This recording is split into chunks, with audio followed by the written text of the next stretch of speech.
السلام عليكم ورحمة الله وبركاته. ازيكم يا شباب، عاملين ايه؟ يا رب تكونوا بخير، واهلا وسهلا بيكم في حلقة جديدة من حلقات مان تو مان 1907.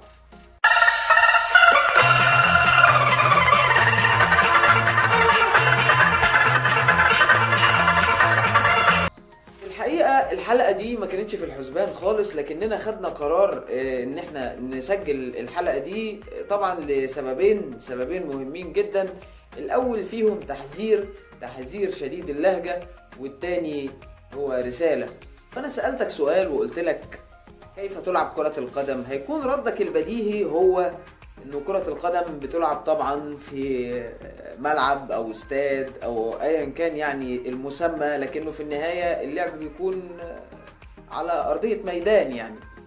لكن في الحقيقة فان كرة القدم لا تلعب فقط داخل الملاعب او داخل الاستادات، لكن كرة القدم بتلعب ايضا في عوامل خارجية بتأثر على الملعب وبتأثر على الاستاد وبتأثر على المستوى نفسه الخاص بالمباريات، والعوامل دي جزء من لعبة كرة القدم. وطبعا هنشرح العوامل دي بكل بساطة كده في سريعا. نقدر نقول برضو الجزئية الخاصة بأن الضغط الإعلامي هو سبب من ضمن العوامل دي أو عامل من ضمن العوامل. كمان الحشد الجماهيري هو عامل من ضمن العوامل، زائد كمان الأخبار وسواء طبعا بأنواعها إن كانت صحيحة أو غير صحيحة، فهو أيضا عامل من ضمن العوامل. طبعا في عوامل كتير لكننا هنذكر أهمهم بالتفصيل، وهنا هنقف شوية علشان نبدأ نفسر الكلام ده. النادي الأهلي عنده مباراة بكرة مع الهلال السوداني في آخر جولات دور المجموعات في دوري أبطال أفريقيا.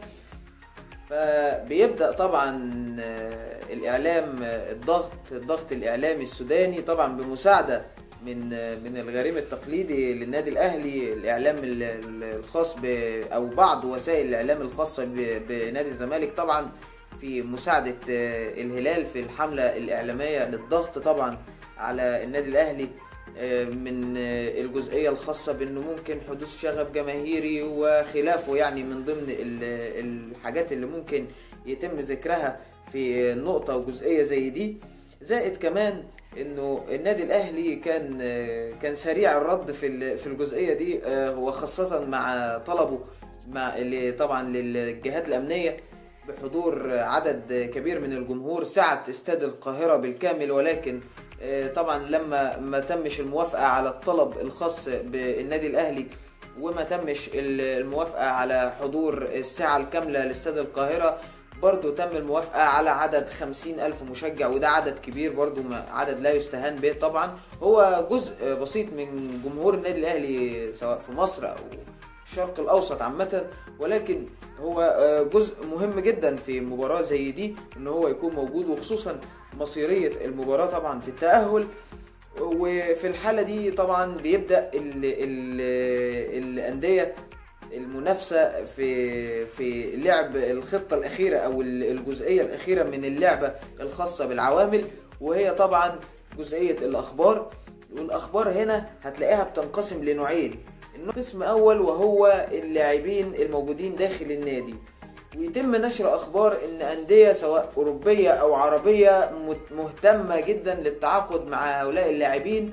والجزئية الثانية بتخص النادي نفسه، وهو إن النادي بيكون لديه الجزئية الخاصة بالتعاقدات واللي بتشمل لاعبين سواء مصريين أو أجانب وإلى آخره. إنه طبعا النادي مهتم للتعاقد مع لاعبين معينين، وبيتم طبعا طرح ونشر أسماء كتير جدا. الأسماء دي بيكون طبعا مفاد الموضوع ده كله هو جزئيتين: جزئية بتخص تشتيت الجماهير طبعا، زائد كمان إثارة الجدل حول الفريق، بالإضافة للسبب الثاني وهو إخراج اللاعبين عن تركيزهم طبعا في أثناء التحضيرات لمباراة زي دي.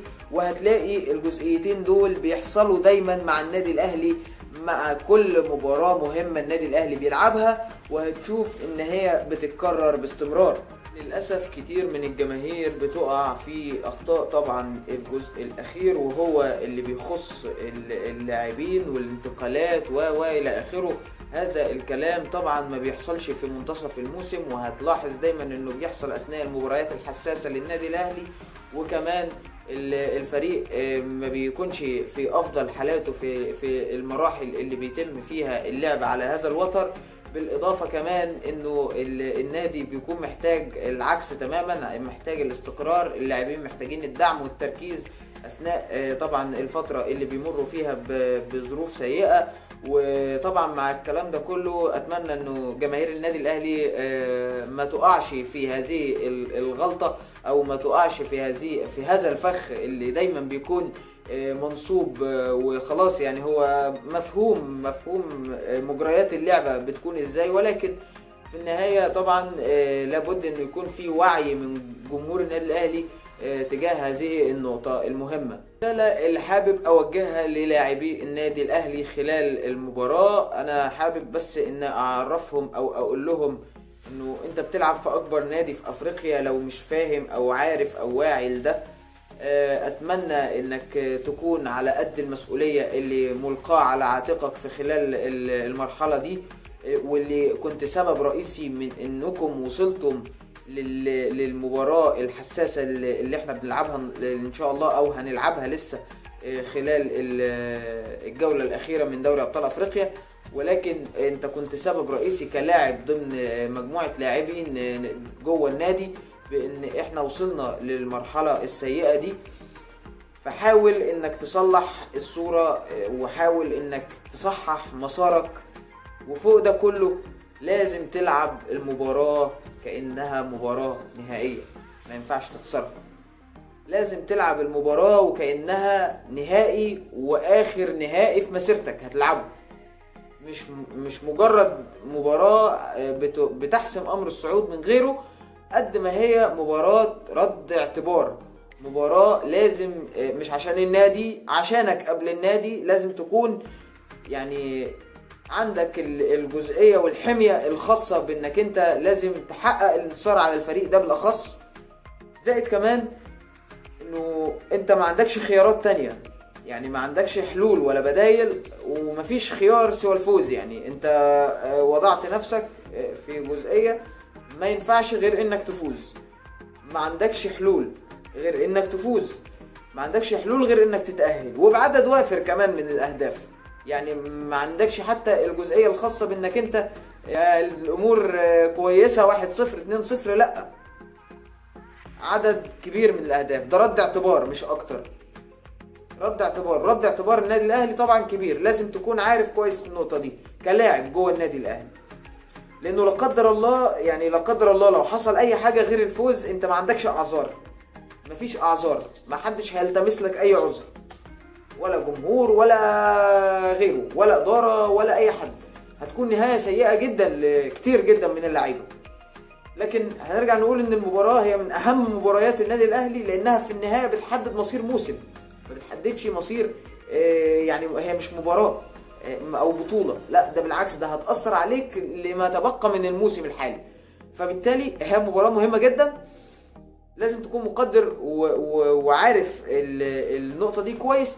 زائد كمان انك لازم تكون عارف انك بتلعب داخل اكبر نادي في افريقيا، فهتقاتل لاخر لحظة علشان خاطر تحقق المطلوب والمرجو منك، وعلشان خاطر تسعد الجماهير اللي للأسف هقول انكم خذلتوها كتير خلال بطولة افريقيا الحالية. كل الدعم طبعا والتوفيق للنادي الاهلي، وتمنياتنا طبعا كجمهور بيشجع النادي بالفوز للنادي الاهلي. ويا رب دايما يكون القادم فيه احتفالات وانتصارات.